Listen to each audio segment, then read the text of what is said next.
Oh, hell yes. What a great chapter. I know people want more of this and more of that, more action, more communication, more development. I get it, but you gotta hand it to Fujimoto. The man knows how to write sensitive moments. Stuff that's filled with a lot of context, a lot of emotion, a lot of background. There's a lot of things in this chapter that give me hope, make me scared, and overall it's kind of just like a painful experience for us as readers, but more specifically for Denji. I mentioned this, by the way, in the previous chapter, that if there was any opportunity for them to work together, it would be because of Nayuta. I didn't think Fujimoto would actually do it. I'm not trying to toot my own horn, but it did exactly go that way. Two massive things that I want to mention. Firstly, the scars on Asa's face, right? This has been a topic of conversation since the beginning of the story. Are they there? Are they not there? Have people actually seen them? The answer is kind of. This chapter clarifies that people cannot actually see the scars on her face, including Denji himself. But what about a situation with Miri where he talks about supposedly someone seeing scars on her face? Or that time with Yoshida at the beginning when he mentioned the scars. The thing is, these situations can kind of be explained. It's a bit of cope, but also logically it makes sense. For Yoshida, I don't think he was talking. It seemed more like Asa was seeing herself for the first time. So she sees the scars and she's going to be shocked by it, which would make sense. Where the text bubble is also orientated is partially off screen to the right, which is where Asa is located in vicinity.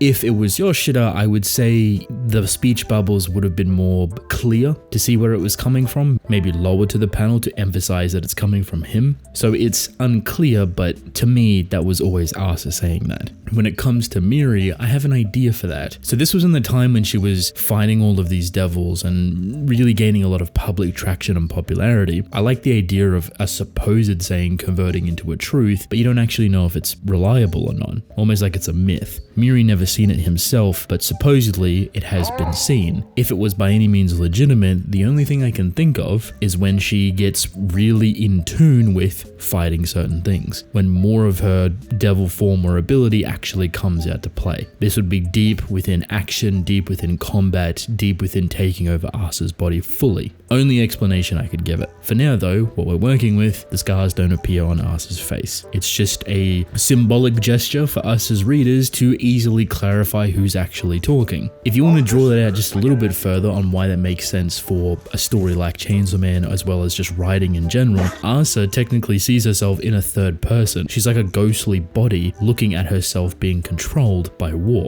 when most likely she's mostly experiencing the moment within her body alongside war. It's just for us as readers in the medium of manga, you can get a lot more experimental with a double body situation. Instead of having Asa just being a little speech bubble or a face popping up here and there conversing about the situation when she's not in control, instead you have a separate entity watching and viewing the whole thing. That's how I've always interpreted it, and it kind of works really well both ways. It's not a deal breaker, it's just a different perspective that you might be interested in. The second thing that I want to mention, just as important, the Nayuta situation. This chapter mentions that Nayuta is potentially dead, and Denji's kind of moping around and very upset about it, and rightfully so, because he doesn't know where she is. No one does. It's just kind of an observation that Asa is making so she can provoke Chainsawman to actually come out and fight. Nayuta is not dead, or at least shouldn't be. Logically, it doesn't make sense for her to be dead, as well as the fact that Asa and War don't remember who Nayuta is. And by that logic of memory manipulation, if Nayuta were to die, everything would come back to them. Everything that was taken away, everything that was lost, manipulated, whatever, would be revealed. To me, this makes the most sense. There's also the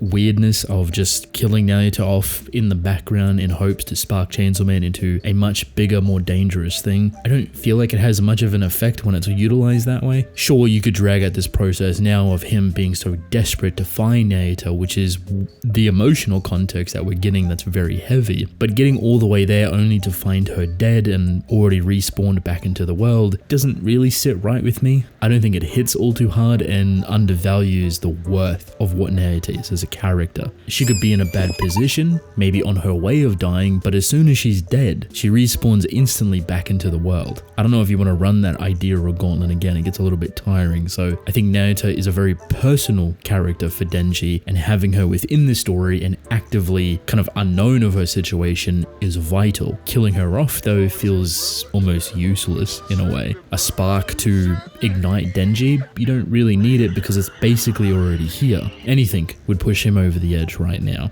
Therefore, that covers 2 topics that I find rather interesting. I do want to mention the subtlety of Denji and Asa kind of communicating in this chapter. It feels really well thought out. War is trying to get her own way, but she's stubborn and she's annoying, and I like to believe that when she doesn't get her way, she relinquishes the control back over to Asa in hopes to emotionally connect to Denji, but it doesn't happen the way that War wants it to. She kind of just gives up. She's like, you know what, I'm sick of this, it's your turn. I love that duality. It's always been great throughout the story, but now that it's becoming more recognizable by characters like, oh, you're so flippant and it's almost like you're 2 different personalities, that observation from other characters is really great in world and contextually, because you have this really beautiful moment where Asa is trying to be sincere. She's genuinely caring about Denji, and you can tell just visually that there's a spark of love right there, that she's being so genuine and open with herself to try and help Denji. The way she expresses it though is very rookie-like. It's very on the nose, very just throws it up into your face, but it does build that personal connection. You know what I mean? For example, she says, I know how it feels when a family member dies because of you. That's super abrupt. You probably shouldn't say it like that, just to remind people of the atrocities that they've potentially gone through. And it's not like she can know or mind read what Denji has been through, but I imagine him hearing this instantly thinks of both Aki and Power. Now as well, Nayuta. Very on the nose, but a brilliant way to build that beautiful connection between them that's personal. And I always love when they communicate like this, because they're so awkward. None of them really know how to communicate normally like a human because of the experiences that have shaped their lives. So they're very different as characters, but they share a lot of similarities in that awkwardness department. When you have them communicate, it naturally flows in a way that makes sense, but it's also very off and quirky and quippy. You know what I mean? Because right after she does all of this, really just opening up her heart to Denji, he's confused. He is conflicted, saying that she makes no sense, and it's in reference to the jump between Asa and War. War acting simple and to the point and heartless and fight me, fight that, kick you in the beanbag, and then you have Asa who's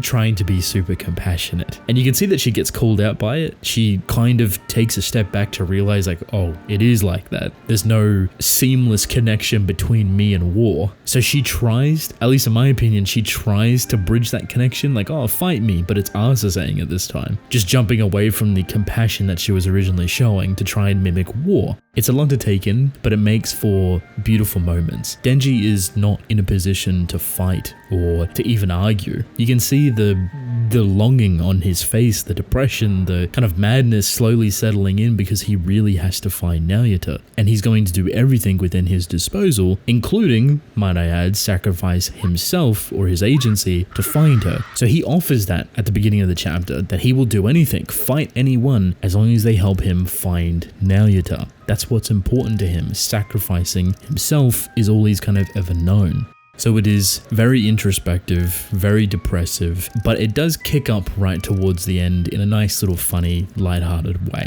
They're not sure on how to handle Denji, so Fami recommends that maybe he's just hungry, and hunger makes you negative. And I want to believe that this is in relation to herself as well. There's no proof of that, it's kind of just headcanon at this point, but for someone that's so obsessed with food, previous chapter we've seen her gorging herself, I do believe her abilities make her hungry. Something in relation to starvation in general. If anything, it sounds like personal experience. That if she gets hungry, she gets cranky and she gets pretty monstrous, and she doesn't like that side of herself, so something to think about.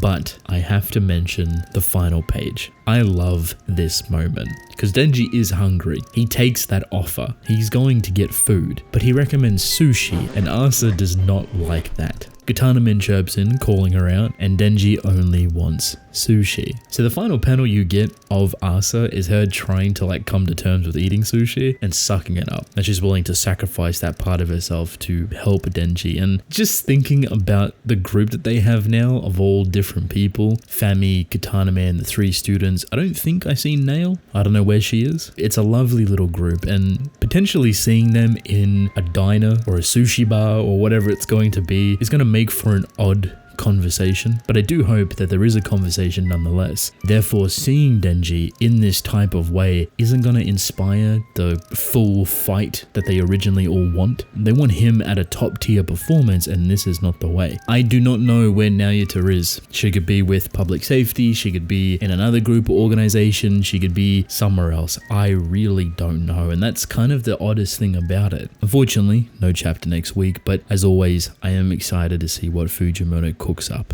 Welcome to the end of the video. If you've made it this far, thank you. I appreciate it. Leave a like and subscribe. That'd be nice. Also, check out some of these videos here. The more you watch, the more YouTube recommends me and it supports me. I appreciate that, and you'll probably enjoy the video. I would love to hear all of your thoughts on this chapter and where do you think the story is going from here. And with that, I will see you all later.